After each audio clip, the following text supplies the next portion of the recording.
Sebab tu saudara, dalam isu ini juga kita sebut apa? Najib sekarang pakcik dia dalam keadaan yang sudah jatuh ditimpa tangga. Ni belum saya buka lagi cerita skandal Syafi'i lagi Afdal. Tu kita simpan lagi. Ni saudara, apa berlaku?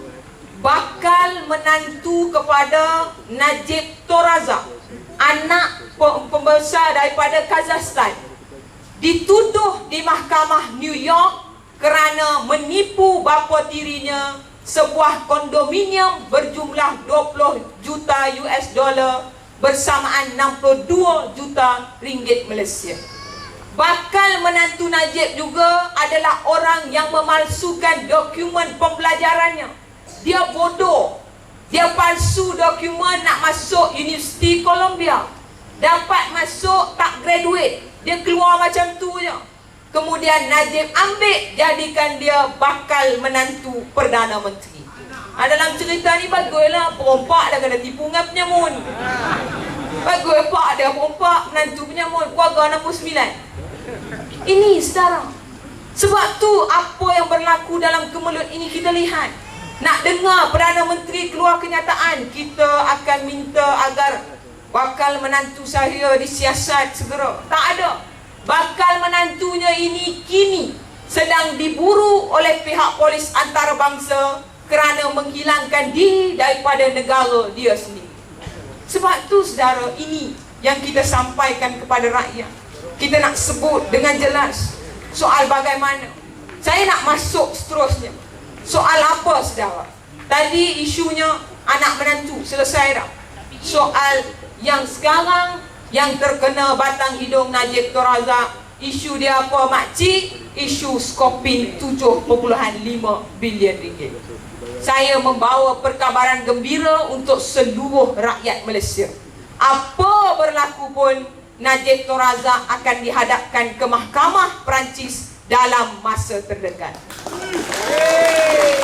Saya sebut saudara, bukannya saja sebut berdasarkan fakta.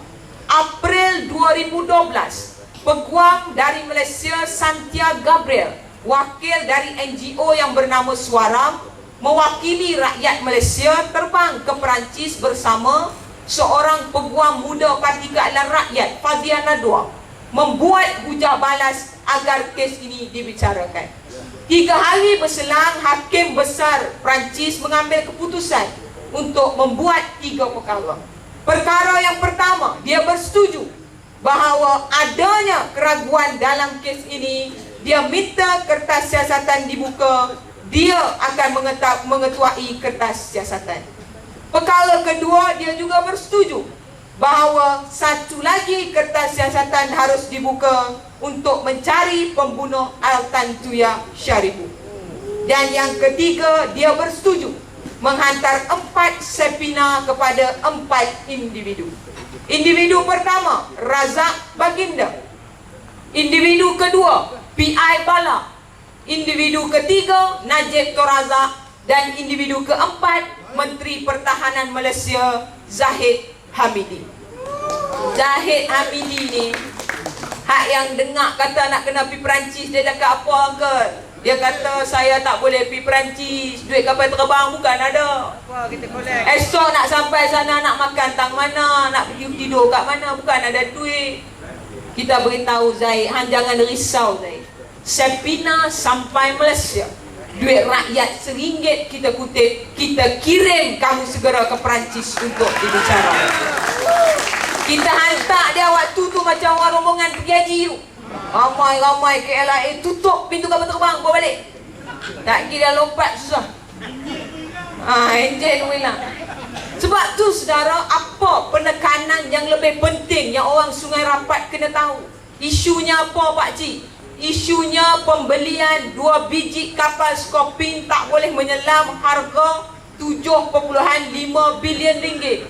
Berapa wang cukai rakyat Malaysia yang hilang? 2.5 bilion ringgit. Tahun 2001, Najib Torazak merupakan Menteri Pertahanan Malaysia, mengadakan dan menjadi orang tengah di antara Primekar Sdn Bhd dengan sebuah syarikat pertahanan dari Perancis. Najib minta komisen awal tahun 2001 $1 bilion bersamaan 3 bilion ringgit Malaysia. Selesai rundingan pertama, masuk langkah yang kedua. Razak Baginda dan bapanya membuka sebuah lagi syarikat beribu pejabat di China, Hong Kong. Nama syarikat Terasasi Sendirian Berhad. Apa fungsi Terasasi Sendirian Berhad? Terasasi Sendirian Berhad merupakan sebuah syarikat yang menjual rahsia sulit keselamatan negara yang dicuri oleh Menteri Pertahanan Malaysia, dijual kepada Primeka. Primeka jual ke sebuah syarikat pertahanan Perancis. Harga jualan 149 juta ringgit.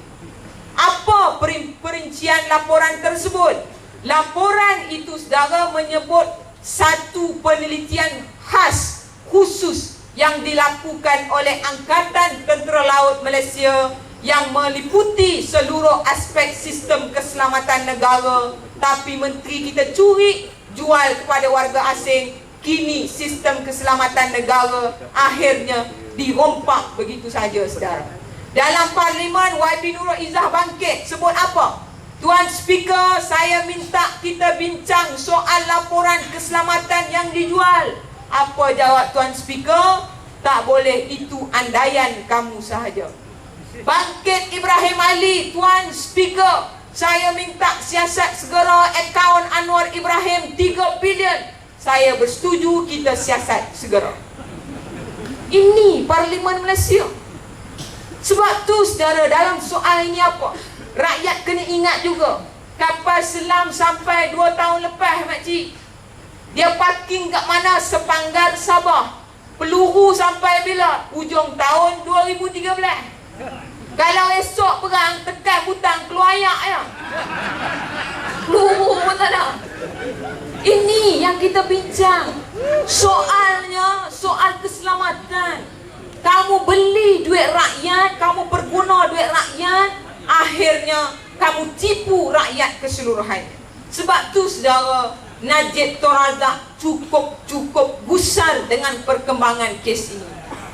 2 hari yang lalu, Mahkamah Perancis telah mengirimkan satu subpoena tambahan kepada orang kanan Razak Baginda, yang mana dia ini terlibat dalam proses pengurusan jual beli di antara Primekar dan juga Skopin tersebut. Dan kita, orang tanya saya, makcik, boleh ke Najib Tun Razak ni ditangkap? Sebab Zahid Hamidi kata tak boleh pegang dia langsung. Kita tanya dengan peguam kita daripada Perancis, dia sebut apa? Sekiranya Mahkamah Perancis mengeluarkan sekeping surat rasmi daripada Mahkamah Besar Perancis yang menulis apa? Saya meminta Najib Tun Razak hadir ke Mahkamah Perancis segera untuk dijadikan saksi utama dalam kes pembelian Skopin ini. Najib walaupun dia Perdana Menteri, dia tidak boleh nafikan subpoena tersebut. Dia boleh ditangkap oleh Interpol dalam masa 24 jam. Ini yang menambah keyakinan kita saudara. Saya pun tak suka Najib pergi penjara jauh sangat, susah nak hantar pisang. Nak dah tengok dia kena kat Malaysia, Perancis jauh. Tapi soalnya sistem kehakiman dalam negara kita adalah sebuah sistem yang pincang dan rosak. Akhirnya saudara, apa berlaku makcik? Bila dia lihat soal Skopin membelenggu pemimpin UMNO, orang yang paling seronok ketika ini siapa lagi saudara? Muhyiddin Yassin. Dia orang yang paling seronok.